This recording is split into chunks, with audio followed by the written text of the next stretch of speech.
ড্রেসটি পেয়ে আমার অনেক ভালো লাগছে। আমার স্কুলের প্রতি আগ্রহ অনেক বেড়েছে। আমি এখন থেকে নিয়মিত স্কুলে আসবো। খুব ভালো লাগতেছে। আর আমরা স্কুল আসবো। স্কুলের ড্রেসের কালারটাও আমার পছন্দ হয়েছে। স্কুলে আসার আগ্রহ আমার বাড়ছে। যারা স্কুল ড্রেসটা দিছে তাদের প্রতি আমার অনেক সম্মান ও শ্রদ্ধা। আমার স্কুলের প্রতি আসার আগ্রহটা অনেক বাড়ছে। এর আগে স্কুল ড্রেস ছিল না, আসার প্রতি অত আগ্রহ ছিল না। এখন আসার প্রতি অনেক আগ্রহ হয়েছে। কেউ আর ভেদাভেদ করবে না যে তোমার ড্রেসের কালার এরকম এরকম বলে কোনো কিছু করবে না। আর ড্রেসের কালারটা অনেক সুন্দর। আমার মনে হয় কি সবাই দেখলেই বলবে তুমি কোন স্কুলে পড়ো। আজকে আমাদের মাঝে স্কুল ড্রেস বিতরণ করেছেন আমাদের মান্যবর জেলা প্রশাসক মহোদয়। উনি নিজস্ব উদ্যোগেই ড্রেসটা বিতরণ করেছেন।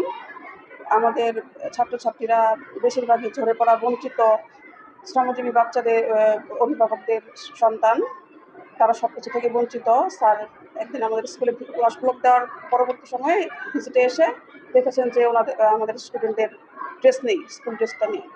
তো সেই থেকে আমাদের গার্ডিয়ানরা প্রস্তাব দিয়েছেন যে আমাদের টাকা পয়সা নিয়ে আমরা বানাতে পারি না। তখন ডিসি স্যার নিজস্বভাবে উদ্যোগ নেন যে উনি ড্রেস দিবেন। তো আমরা ৭৯ জন বাচ্চার ড্রেসের জন্য অ্যাটেন্ডেন্ট দিয়েছিলাম। তো মোটামুটি ইনশাল্লাহ সবাই পেয়েছে ভালোভাবেই। আমাদের বাচ্চারা ড্রেস পেয়ে অত্যন্ত খুশি, আমরাও আন্তরিকভাবে। শিশু শ্রম কিছু বিদ্যালয় আছে প্রাইমারি পর্যন্ত, এটা প্রত্যেক উপজেলা একটি করে আছে জামালপুরে। তো আমরা যখন ভিজিটে গেলাম তো গার্ডিয়ানরা বললেন যে এদের ইউনিফর্ম সহ বিভিন্ন শিক্ষা উপকরণের ঘাটতি রয়েছে। সীমিত সামর্থ্যের কারণে ও গার্ডিয়ানরা সবসময় এটা মিট আপ করতে পারে না। তো সেই জন্য জেলা প্রশাসনের উদ্যোগে যাতে তাদের স্কুল ইউনিফর্ম সহ অন্যান্য উপকরণের অভাবটা কিছুটা লাঘব হয়, সেই লক্ষ্যে জেলা প্রশাসনের পক্ষ থেকে আজকে ৭৯ জন শিশুর মাঝে আপনার স্কুল ড্রেস বিতরণ করা হয়েছে।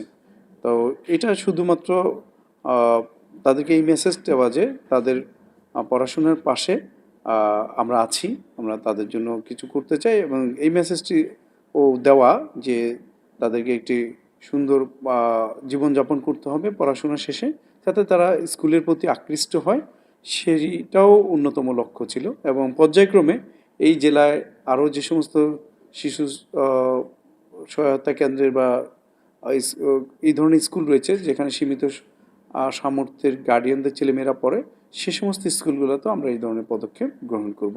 নট অনলি দ্যাট, সেখানে যদি ওয়াশ ব্লক বা এই ধরনের কিছুর অভাব থাকে সেগুলো আমরা একটা করে দিয়েছি, অন্যান্য স্কুলগুলোতেও আমরা চেষ্টা করব সেই বিষয়টি করে দেওয়ার জন্য।